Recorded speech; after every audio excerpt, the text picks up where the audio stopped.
అందరికీ హాయ్ అండి. నేను ఒక మొక్కను కొన్నాను. ఇది ఇష్టంగా కొనుక్కొచ్చాను. దీని గురించి మీకు చెప్దామని వీడియో తీస్తున్నాను. ఒక వీడియో తీయడం సరిగా రాదు. సరిగా రాకుంటే ఏమనుకోవద్దు. ఫస్ట్ మాట కన్నా భావం ముఖ్యం అన్నట్టు. అంటే అదేంటి ఇష్టంగా కొన్నారంటున్నారు, మరి మొక్కకు నీళ్ళు పెట్టలేదంటే నీళ్ళు పెట్టలేదండి. తెచ్చిన రోజు పెట్టాను, కానీ మొక్క బాగానే ఉంది చూస్తున్నారా. అంటే మొక్కను కొనడమే కాదండి, దాన్ని మన ఇంటి వాతావరణానికి కూడా అలవాటు చేయాలి కదా. అందుకనే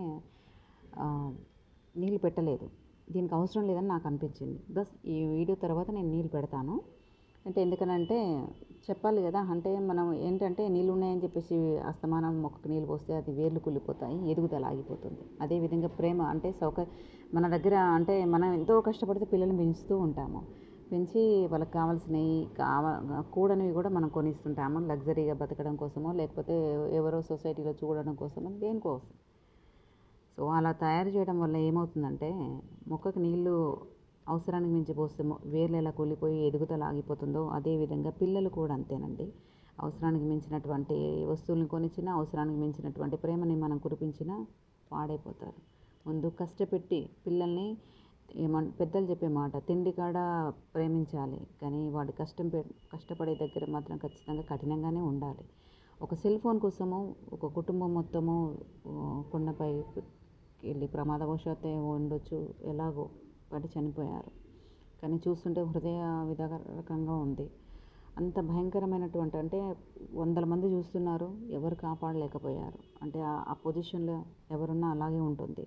బట్ ప్రతి ఒక్కరూ ఆ సిచ్యువేషన్ చూసి నేర్చుకోవాల్సింది ఏంటంటే అవసరానికి మించినటువంటి జీవితాన్ని పిల్లలకు చూపించొద్దండి. ఫస్ట్ కష్టపెట్టండి. అంటే కష్టపడితేనే వాడు నడి రోడ్డు మీద వదిలేసిన బతికేగలిగేంత స్ట్రెంత్ ఇచ్చినామంటే నిజంగా వాళ్ళ తల్లిదండ్రులకు పాదాభివందనం చేయాలి. కానీ ఒక చిన్న ఫోన్ కోసము, ఒక చిన్న వస్తువు కోసము, ఒక చిన్న సినిమాకి తీసుకుపోలేదనో లేకుంటే ఒక వస్తువు కొనియలేదని చంపడమో చావడమో చేస్తున్నామంటే ఖచ్చితంగా అలాంటి పేరెంట్స్ ఫెయిల్ అయినట్టు. కాబట్టి ప్రతి ఒక్కరు కూడా ఈ కలియుగంలో అంటే ఏంటంటే సెల్.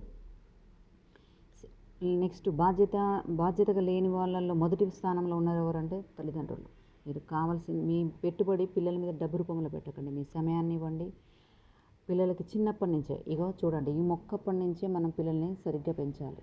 అంటే మంచి మాటలు చెప్పాలి, మంచి విషయాలు చెప్పాలి, రాజుల కథల గురించి చెప్పాలి, మన ఇతిహాసాల గురించి చెప్పాలి. స్ట్రెంగ్త్ ఎలా ఇవ్వాలి అని అంటే ఏం లేకున్నా జీవితంలో నడి రోడ్డు మీద ఉన్నా కూడా బతికేవాళ్ళంత స్ట్రెంగ్త్ ఇచ్చినాడే నిజంగా మన సరైనటువంటి తల్లిదండ్రులు.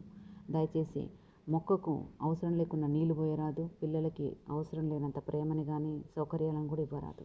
ఫస్ట్ వాళ్ళు బలంగా నిలబడి